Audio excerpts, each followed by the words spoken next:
What's up, my friends? How's it going? We're diving back into the wonderful world of Cradle with punches and kicks and dragons dancing in Book 7, Uncrowned by Will White. This video is probably going to stay spoiler-free for the most part. I will have some spoiler thoughts at the end. Naturally, there are going to be spoilers for books 1 through 6 in here, so if you haven't read those yet and somehow you're stumbling into this video first, I've got a whole playlist. Go check it out, come back here, and then you can watch this one as well after you've read all these books. They're not long, but definitely check them out. It's worth the adventure. Anyway, spoilers out of the way, let's just get into it. Last book was the big build-up for the Uncrowned King Tournament. We dive right back in as the date is quickly approaching. As a reminder to anyone who doesn't remember, the Uncrowned King Tournament is a gathering of the strongest underlords under the age of 35, all handpicked by the monarchs themselves as representatives for that monarch in this kind of pseudo-political, but mostly big, punchy, epic fight tournament. And at each stage, winners are given rewards by each of the monarchs, but the top 8 are the top of the top. That's where Yerin Sword Sage Master placed back in the day when he took part into this, when he wasn't 50,000 years old. And he was like uber powerful. So you know, this is the best of the best competing for the golden glory. Lindon has been swept away by the Akura clan. He's diving into some more intensive and precise training, and now he's got to face the whole ire of that family for being one of the choices for the tournament over anyone else in that family. And it seems like the monarchs get a couple of teams of 3. You've got Yerin, Aithan, and Narusea on one team. You got Lindon, Mercy, and Mercy's brother Akura Pride on another. The tournament arc has finally begun. And there was a ton to like in this story. It really feels like a culmination for all of the training that Lindon and Mercy and Yerin have gone through in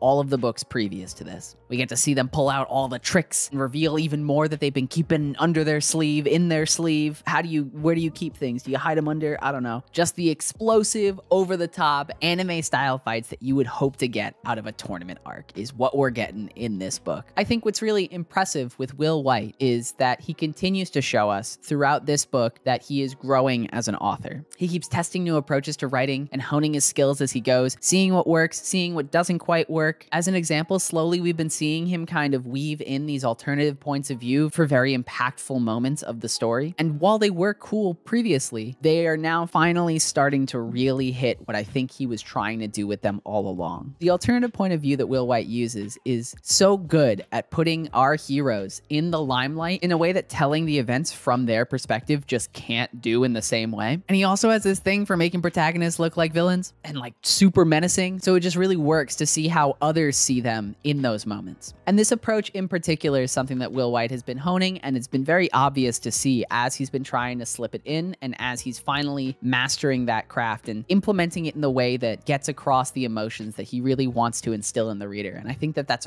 really awesome to see. I love seeing writers play with tools and styles and really find what works for the story that they're trying to tell and use it well. Even if those things that they're trying don't start off great, seeing them figure it out and keep going with it and just keep pushing instead of falling back to what's safe, that's awesome to see, because that's how you get good stories. That's how you create amazing writers, is you just keep pushing and you find what works and you make it better. I also just love the variation in challenges and fights and fighting styles that we see throughout the tournament. I won't get into specifics here, but I think it keeps it really fresh, and it also keeps the pace of the novel up, where it's not extremely repetitive and we're just going fight to fight to fight. We get these mix-ups, we get these changes of what exactly the challenges in the tournament are. And naturally, all of the fighters are the tops of their paths at the youngest they can be. So they all bring super crazy different flavor to the situation. And that also keeps the pace up, because I'm always excited to see what the guy from Blood Moon Hall is going to be able to do in a fight. And we finally get to see that here. And so that keeps that pacing zooming to the moon, because I could just keep turning page after page and just get awesome scene after awesome scene in these fights. The standout point of this book, beyond the epicness of the tournament itself, is probably the deeper dive into the monarch politics that we start to see get revealed to us in this book. This is the tournament that brings all the monarchs together. We finally get to see them in all of their glory and all of their pettiness that being political rivals brings with it. Having them be here and be such prominent figures finally in this book also gets to see those stories and those myths that we have heard of them get a bit more fleshed out. We start to get backstories for characters that have only been gods to us up until this point. All these things are finally coming to fruition for the higher ranking tiers of this power system, and it makes it feel so earned as a reader. It's so rewarding to be given all of this story that, you know, we've been in Lindon's eyes this whole time, so why would we know anything about monarchs? And so to finally, after 6 books of just trekking and training, we finally get this reward of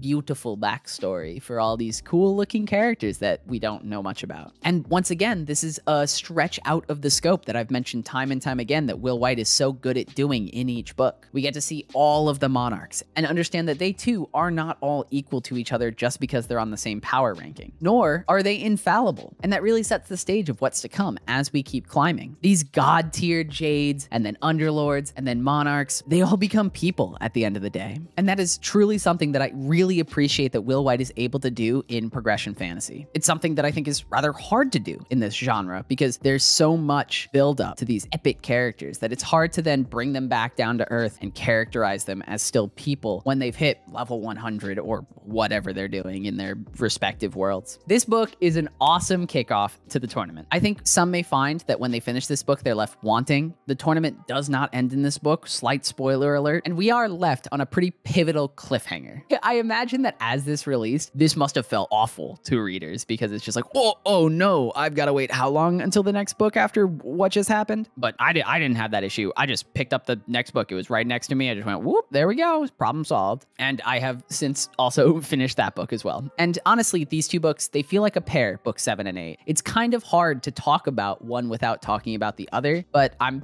trying my best. And I still think that there is so much good that happens, particularly in this book. And then Wintersteel just gives us the cherry on top with all the conclusions and the wrap-ups of a lot of the stories that get started in this one. And because of how much fun and how much enjoyment I had with finally getting to the tournament arc, I will happily give this book a solid special grade ranking. High velocity action, solid character development throughout it of Lindon and the rest of the cast, and even more of an insight into the Abadan and the greater universe that we are kind of slowly exploring and understanding through their shorter, I'll call them interludes. Definitely check it out, and then you should probably keep book 8 on hand, because if you don't have it, you might lose your marbles at the end of this book. That really sums up my spoiler-free thoughts for this book. I do have some spoilery points that I want to just touch on before we say goodbye for another week. So if you haven't yet, get out of here. Go read the book. I don't know what you're still doing here. I said the word spoilers and you're still watching this video. That's crazy. You're crazy. But make sure, if you're gonna go read the book, hit that subscribe button so then you can come right back here and check out my spoiler thoughts when you're done. So the biggest narrative structure element to praise in this story is the recognition and love for shonen tropes that Will White has and showcases in book 7. Leaning into awesome tropes that fans of the genre adore and love is not a bad thing, especially when you do them really well, as Will White did here. And so leaning into the tournament arc and just making it a straight tournament arc, not giving us any kind of undercut or having it stop halfway through or anything like that, was perfect. But also adding in this kind of mix-up, you had that gauntlet of challenges that Lindon and everyone else had to accomplish in the first round. Then you had that kind of king of the hill kind of thing that I thought was awesome in the second round. These first few stages, they feel way more like an exam arc, like the tuning arc, than anything else, than a real tournament arc. And it flows nicely into the one-on-ones that we start to get at the end of this book, with quite possibly the most amazing blowout super fight in the series so far, Lindon v. Yerin. Something I have been waiting for a while, and it's way more than just pure epic fists flying. There's the struggle that Lindon goes through during this fight that, while as frustrated as I felt for him while I was reading, I've come to really appreciate that hesitancy that he has near the beginning of this fight. It's been built up to in this relationship that he and Yerin have formed, and we've really gotten a better look at that relationship in this book, building up to this final fight point that they have. I loved the beginning parts where they're having that pseudo long distance relationship where they can only talk so often with the little telephones that they got. They can only Skype so many times before their internet bill goes too high and their moms yell at them. And then even just their quiet moments that they have together, and when Yerin describes how she feels when she's fighting someone that she cares about and they go all out. All of these points really sold me on them becoming a couple soon. And I love that. I was hesitant all the way up until this book about them coming together in like some kind of romantic form. And all of that character building on top of this amazing epic fight where I think we get hints at, I don't know what a sword icon is, but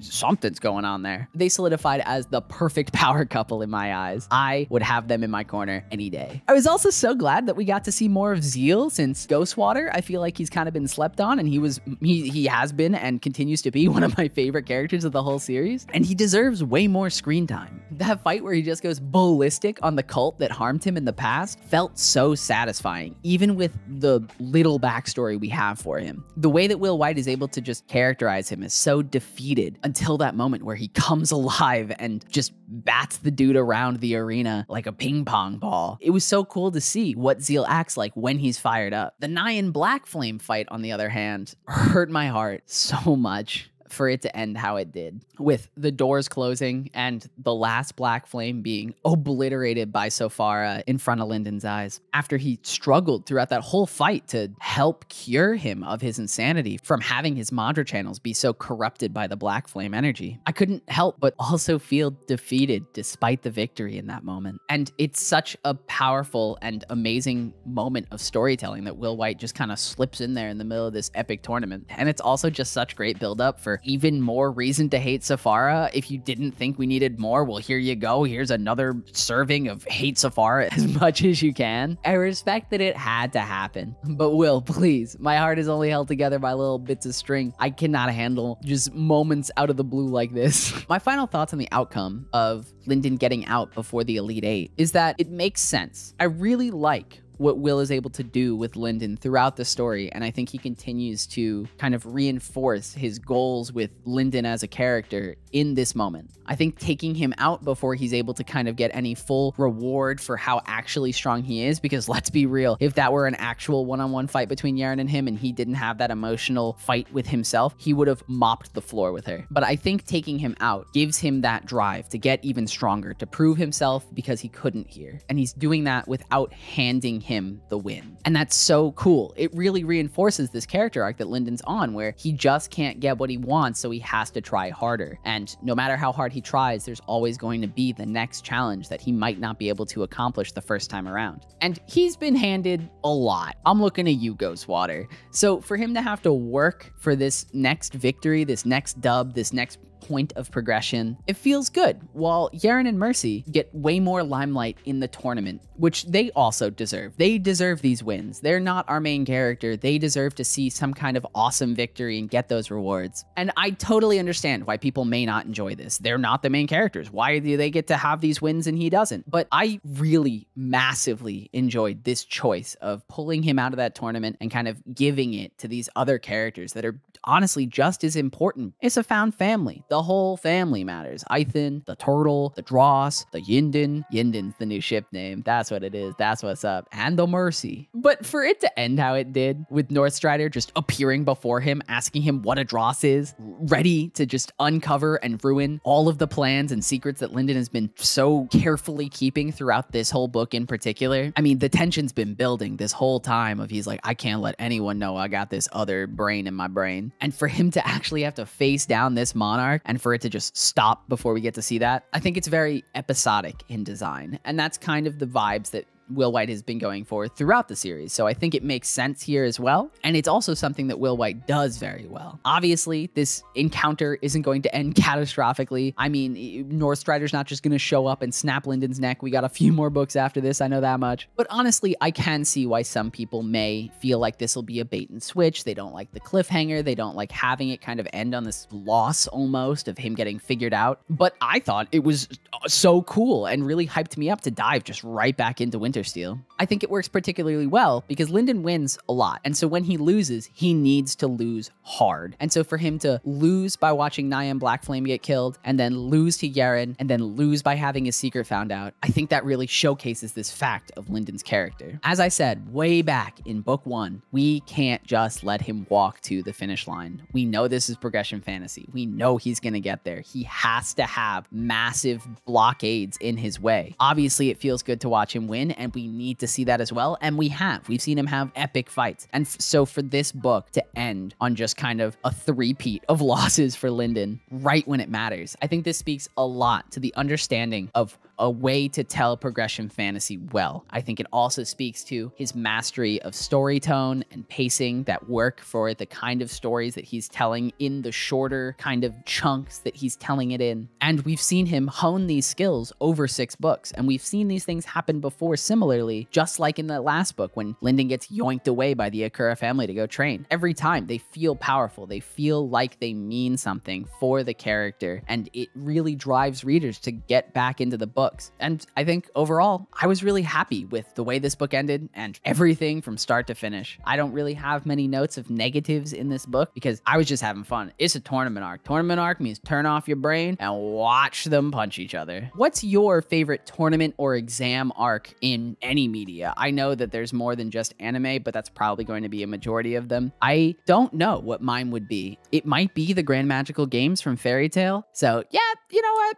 If you tweet at me in like a week at Laxxia _ that opinion may change. But for now, I'll stick with that one. Let's go, Natsu. The number one. What's your favorite exam or tournament arc? Let me know down in those comments. And while you're down there, why don't you hit that little like button? And if you haven't yet and you liked anything that you saw here, or you're excited for me to talk about the next book, why don't you hit that subscribe button? I'm talking about stories every week. I'm dropping videos on Sundays. Definitely hang around if you're enjoying these kinds of conversations that we're having. Thank you so much for watching this video. I'll catch you in the next one. And until then, stay lit.